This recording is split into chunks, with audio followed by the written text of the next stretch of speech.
Selamat datang di Potatoes, podcast seputar dunia kedirgantaraan.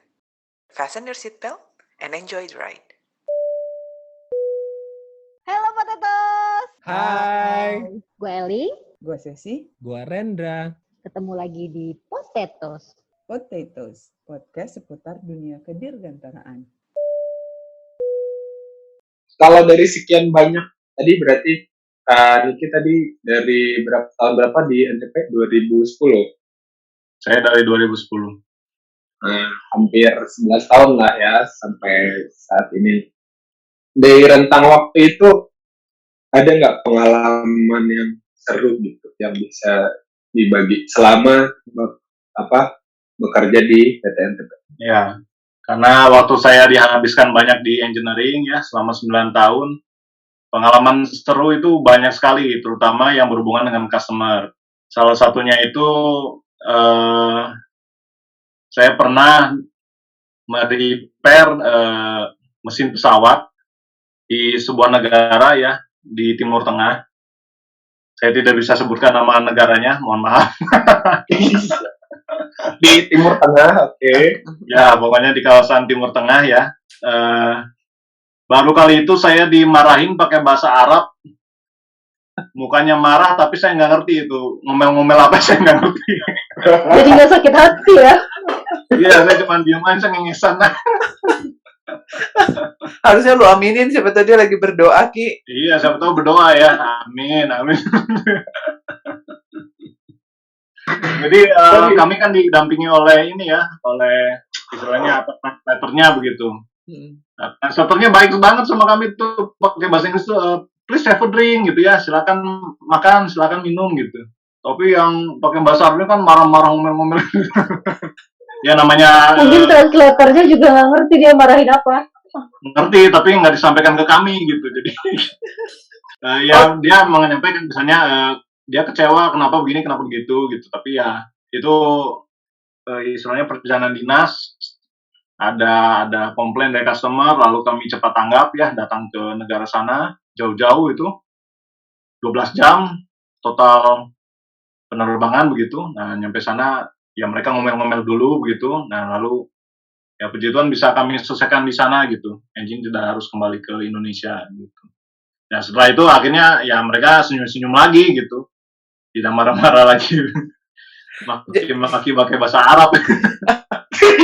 Tadi kan nggak tahu artinya, kok bisa tahu lagi marah? Raut mukanya kan beda ya, orang yang bahagia, orang yang sedih ya, dengan orang yang marah beda raut muka ya. Dan sadar kali datang ke sana untuk menyelesaikan masalah gitu kan? Ya memang datang sana untuk troubleshooting, ya kami pikir wajar lah begitu. Jadi ternyata troubleshootingnya nggak cuma di Indonesia ya, sampai ke luar negeri juga ya berarti ya?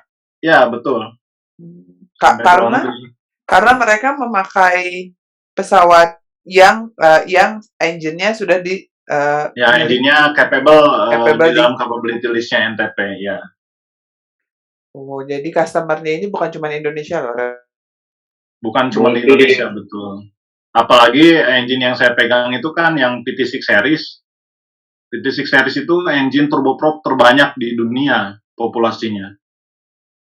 All series. Bahkan saat ini sedang ada PT Dirgantara Indonesia yang mendevelop suatu pesawat ya, N219, itu pakai PT6 series lagi mesinnya. Dan udah bisa ya, NTP. Jadi kalau dalam tujuan mendukung engine yang dipakai di PTDI itu sudah masuk capability list-nya ya? Kalau sebagai engineering saya jawab bisa. Kalau sebagai sama persis, tapi kalau sebagai business development kami lihat populasinya dulu, Kak. Oh gitu. Menarik. Ini adalah berarti pandangan Kaniki sebagai seorang business development dan marketing. Ya. Nah, ini nih. Ngerasain bedanya atau lebih seru mana sih ngurusin bisnis sama ngurusin engineering? Itu dua hal yang agak jauh berbeda ya. Engineering itu kan lebih ke regulasi, dokumen, teknik engine gitu ya. bagaimana mengatasi masalah engine dan sebagainya. Sedangkan kalau business development dan marketing lebih banyak komunikasi dengan orang, permasalahan di dalam legal dokumen misalnya begitu. Jadi jauh sekali berbeda. Tapi untungnya saya punya latar belakang teknik, latar belakang engineering bisa saya gunakan untuk mendevelop bisnis di NTP begitu. Jadi ilmu yang saya dapat selama 9 tahun itu bisa saya gunakan mendevelop bisnis begitu. Dan ternyata lebih seru atau gimana di bisnis? Sama-sama seru sih ya. Mungkin karena baru sebentar di business development, tapi kalau di engineering lebih banyak ceritanya memang karena sudah 9 tahun. Oke. Ya, jadi kalau namanya seru aja. Hanya beda serunya gitu. Jadi kalau di business development itu tugasnya ngapain aja itu? Jadi tugas utamanya mendevelop capability, mendevelop market, dan mendevelop bisnis. Mendevelop capability itu bisa tipe engine baru, misalnya begitu, atau prosedur repair yang baru. Nah, itu kan pengalaman sebagai engineering dipakai banget itu di situ. Nah, kalau mendevelop market, misalnya dengan capability yang ada, market mana yang belum terjamah misalnya, melihat ada pesaing di sana, melihat populasi di negara mana ada, ya kita coba masuk, mencari peluang masuknya, mencari agen, dan seterusnya. Makanya tadi pas bilang bisa atau enggak untuk untuk support PTDI dalam MRO engine-nya, kamu bilang ini ya, tergantung populasinya gitu ya? Ya, sebagai business development kami harus mempertimbangkan investasi yang kami berikan, investasi yang kami habiskan itu apakah akan bermanfaat bagi bisnis NTP ke depannya begitu. Populasi pun bukan hanya populasi saat ini, tapi juga prediksi populasi ke depannya seperti apa. Tren dari engine itu akan seperti apa. Nah, jadi barusan ngomongin investasi. Untuk menentukan akhirnya oke, kita ambil bisnis untuk MRO tipe engine ini. Apa aja sih yang dibutuhkan? Investasi apa sih? Mungkin yang kita nggak kebayang apa mesin atau apa gitu, orang atau apa gitu. Oke, dalam hal bidang bisnis NTP ini adalah bisnis jasa. Jadi memang investasi terbesar adalah di orangnya, di SDM-nya begitu.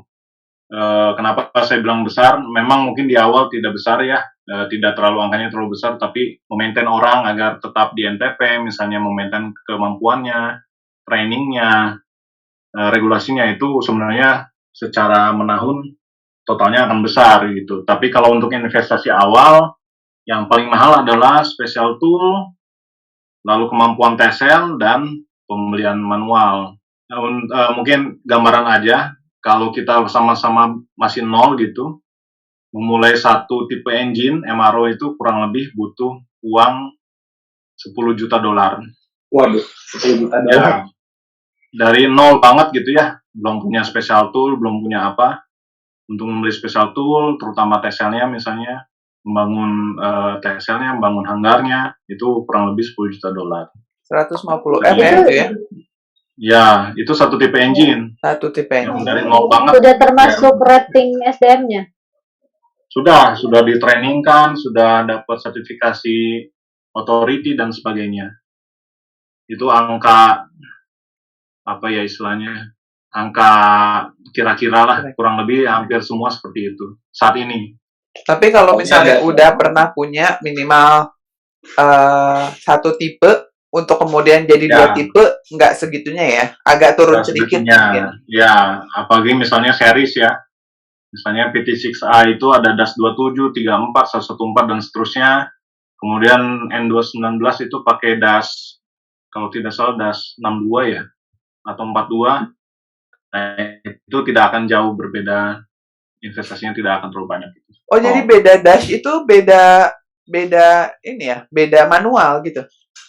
Iya, manualnya beda, spek performance-nya beda, artinya power rating beda, special tool beda, gitu. Makanya kalau dari sisi engineering saya bilang bisa, tidak punya tool, saya bikin toolnya, gitu ya. Tidak bisa bongkarnya, cari akal bongkarnya gitu. Tapi kalau sebagai business development harus dilihat populasinya dulu, lalu kedepannya trennya akan seperti apa.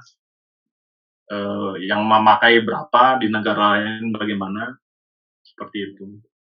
Ya, gampangnya tadi ya, $10 juta, $10.000 ya, sorry. $10.000. Juta. 10 juta, Sorry, 150 10 M. juta. Jangan didiskon banyak gitu dong, Ren. sorry. Tadi agak skip. $10 juta, gimana caranya BEP gitu kan? Nah, BEP Ya, itu betul. harus servis berapa engine, kalau engine-nya cuma keluar 2 gitu per tahun kan agak kurang ya. Iya. Untuk engine Oke. turbofan gitu ya, yang besar-besar, memang satu kali overhaul, full overhaul itu bisa 1 sampai 2 juta dolar biaya overhaulnya satu engine. Biaya overhaulnya. Oke. Ya, Jadi 10 engine Itu- cukup dong. itu kan ini ya, Itu itu kan kasaran. sales ya. Iya. Ya, bukan profitnya ya. Iya. Oh, Profit konfidensial ya. iya, tentunya. Ini pertanyaan bodoh lagi nih. Kalau pesawat itu 2 engine, overhaulnya bareng-bareng apa MRO-nya itu bareng-bareng apa sendiri-sendiri? Ya, jadi namanya overhaul atau apa ya, istilahnya schedule maintenance itu tergantung dari jam terbangnya. Sama seperti mobil, tiap 5.000 kilo harus ganti oli misalnya. Nah, mesin pesawat pun begitu. Ada schedule maintenance-nya. Misalnya di 3.600 jam terbang sudah harus overhaul misalnya seperti itu. Nah, kalau memang dipasangnya bersamaan dan jam terbangnya bersamaan harus turun, itu bisa dua-duanya langsung turun gitu ke MRO. Tapi kalau memang dipasangnya dengan umur yang berbeda gitu ya, ada juga dengan cara exchange. Jadi karena untuk civil aviation terbang adalah uang gitu ya, jadi bukan waktu adalah uang, terbang adalah uang. Jadi engine itu dipaksakan kalau bisa kan terbang terus nih pesawat. Nah, begitu engine sudah waktunya turun untuk overhaul, harus ke shop, mereka bisa dengan cara exchange. Jadi tukar dengan engine yang sudah overhaul. Nah, lalu dipasang lalu terbang gitu ya. Nah, itu kan bisa menjadikan perbedaan antara engine kiri dan engine kanan umurnya begitu. Kayak Gitu. ban serep lah ya, ban serep. Ya, Bocor, ditaruh. ya, betul. Jadi tidak selalu bersamaan harus turun gitu umurnya. Tergantung umurnya. Seru ya.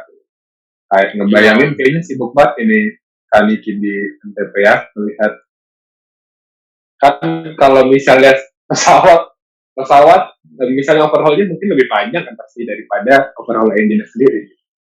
Jadi pas dari aeronya aja kayaknya bisnisnya udah lumayan, ditambah bisnis industrialnya gitu. Luar biasa. Ya, dan bisnis development itu kan wajib ada di setiap perusahaan. Kalau ingin perusahaannya maju terus dan sustainable gitu bisnisnya. Karena setiap engine itu akan ada umurnya. Ada yang namanya engine yang sudah mencapai sunset. Pesawatnya lama-lama di phase out, tidak dipakai lagi engine-nya begitu. Nah, itu tetap harus ada penggantinya. Walaupun sekarang misalnya sudah sibuk 10 tipe engine, dalam mungkin 5-10 tahun ke depan ada beberapa engine yang sudah sunset. Harus digantikan capability-nya, harus digantikan kemampuannya supaya ya perusahaannya bisa apa istilahnya ya, going concern dari perusahaannya akan maju terus gitu. Itu kira-kira umurnya berapa lama tuh satu engine dari mulai dia di announce sampai dia sunset lah, kan karena itu nanti akan berhubungan juga dengan ya tadi ya $10 juta itu kalau ternyata baru nge-play-nya pas udah mau sunset kan jadi nggak BEP juga Ya, gitu. Dari pengalaman yang ada sekarang, bahkan kami masih merepair atau maintain engine dari tahun 1945. Dari kemerdekaan Indonesia loh, luar biasa. Iya, engine-nya Dart 7 itu masih ada yang mengoperasikan di dunia ini begitu. Bahkan itu kami sekarang menjadi bengkel satu-satunya, MRO satu-satunya di dunia untuk Dart 7 itu. Karena di yang negara lain udah pada nggak ini Udah ya. phase out, iya betul. Nah itu jadi mungkin kalau ditanya umur relatif ya, bagaimana operator masih menggunakan pesawatnya menggunakan gitu. Mungkin 50 tahun itu nilai angka yang reasonable lah. Umur dari suatu engine tuh 50 tahun tuh masih reasonable. Ya, ada yang lebih panjang dari itu soalnya. Oh iya. Terus Ya. kalau misalnya gitu, kayak misalnya dia adalah kan tadi ya memperbaiki di seluruh dunia gitu ya. Berarti Iya. engine-nya itu akan datang ke Bandung. Dibawa ke Bandung. Oke. Bandung. Untuk workshop yang ini ya depo level alias harus ke shop gitu. Ada maintenance yang bisa dilakukan di field service, itu juga bisa kami lakukan. Jadi kami yang datang ke hangar atau ke airline-nya tersebut. Ini tadi kalau ngomongin pesawat tua, nih, barusan kepikiran, kan ini belakangan pesawat-pesawat udah mulai bergeser ke ke elektrik. Nah, kira-kira sebagai orang yang sudah 11 tahun nih di bisnis propulsion, pandangan Kaniki gimana terhadap pesawat, terhadap bisnis propulsion di masa depan? Sama seperti industri otomotif, menurut saya propulsion dengan menggunakan electric motor adalah masa depan dari penerbangan. Memang salah satu target development kami ke depannya adalah penguasaan di bidang electric motor seperti itu. Jadi sudah mempersiapkan ya, NTP. Sudah mempersiapkan diri ya. Ya, saya dapat info Pratt & Whitney sekarang sedang menguji coba dengan sebuah pesawat di Pilatus de Havilland. Itu menggunakan Pratt & Whitney sudah membuat propulsion yang hybrid, saat ini masih hybrid. Jadi gas turbin dengan electric motor begitu. Nah, mungkin kedepannya sama seperti industri otomotif akan mengarah ke full electric begitu. Tapi seberapa cepat teknologi itu akhirnya dipakai full, itu masih tanda tanya lah. Tergantung teknologi baterai kalau menurut saya. Dan seberapa cepat akan diadop di Indonesia juga merupakan salah satu tanda tanya mungkin ya? Ya, masih tanda tanya. Masih ada waktu lah, mungkin 10 tahun lagi sebelum akhirnya full electric. 10 tahun untuk siap-siap terhadap teknologi itu. Teknologi baru ya. Kalau drone gimana, Kak? Drone yang kan bentar lagi juga udah mulai rame nih air taxi, yang pesawat selevel drone yang bisa bawa penumpang. Itu apakah NTP juga siap-siap gitu? Oh, ini bisa nih jadi masuk data kita. Ya, itu juga salah satu project development kami. Jadi PT Dirgantara Indonesia saat ini sedang mendevelop juga drone ya, Male, medium elevation, long endurance, UAV yang bisa tahan kalau tidak salah 18 jam. Propulsionnya sedang dalam masuk radar untuk development kami. Nah, memang yang buatan PT DI ini sementara masih pakai piston engine untuk propulsionnya, belum pakai electric motor gitu. Tapi ya untuk Male atau UAV kedepannya itu memang akan marak ya, bisnis UAV ini saya yakin akan marak. Regulasi pun FAA sudah mulai buat untuk UAV. Saya pikir KSR juga udah ada loh. KSR sudah ada ya. Bisa didengar di podcast sebelum ini. Belum tadi pagi saya dengar itu. Asik. Nah, jadi memang proyek-proyeknya memang sudah terlibat lah NTP dalam UAV seperti itu. Memang sementara ini masih pakai piston engine ya, mungkin depannya akan electric motor atau mungkin gas turbin dulu atau hybrid dan bagaimana gitu. Oke. Nah, berarti udah siap-siap lah ya menuju ke sana. Luar biasa nih NTP, pergerakannya set gitu. Harus begitu. Kan kita udah punya kapabilitas untuk melakukan MRO ya, untuk beberapa engine penerbangan. Seberapa jauh lagi sih langkah yang harus kita tempuh kalau misalnya tiba-tiba kita punya, atau perlu atau enggak juga gitu ya, untuk ada engine pesawat yang emang buatan Indonesia misalnya gitu. Perlu nggak sih? Atau kalau misalnya perlu, seberapa jauh sih? Gitu mungkin pertanyaannya. Ya, jadi menjadi manufakturer dari gas turbin untuk penerbangan itu adalah cita-cita Pak Habibie. saat membuat NTP dulu. Jadi kami bahkan pernah melakukan itu, reassembly untuk engine GE CT7. Jadi ya ada sekitar berapa, kalau tidak salah 20 engine GE CT7, bahkan sekarang dipakai di TUDM, di Tentara Udara Diraja Malaysia. Itu serial number-nya adalah serial number NTP. Jadi pernah Gitu. jadi manufacturer ya? Hampir Ya, lah ya. hampir Jadi ya. Hampir, jadi hampir. punya assembly, inspection dan testing. Ya. Nah, intinya memang cita-cita ke sana sejak dulu sudah ada. Kalau apakah langkahnya itu masih jauh, menurut saya perlu engineering yang kuat ya. Perlu engineering design, termodinamika yang kuat. Karena saat ini kan sudah ada banyak manufacturer brand yang sudah established begitu ya, dipakai di dunia. Nah, itu perlu engineering yang kuat. Lalu, apakah perlu?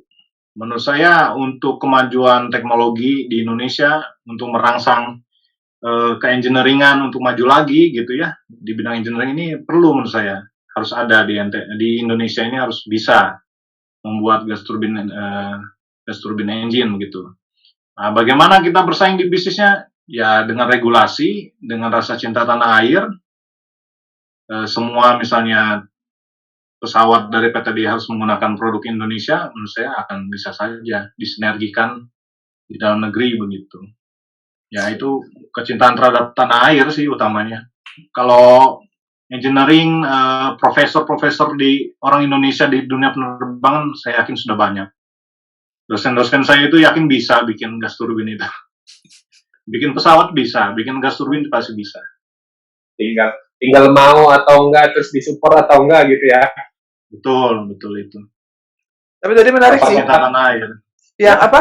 Yang perlu karena itu untuk merangsang R&D itu terjadi lagi di Indonesia ya, karena kan ya itu tadi Betul. kita tuh terkadang terlalu akhirnya udah ada di luar kok, kenapa juga harus bangun lagi gitu ya, padahal bukan Iya. itu ya.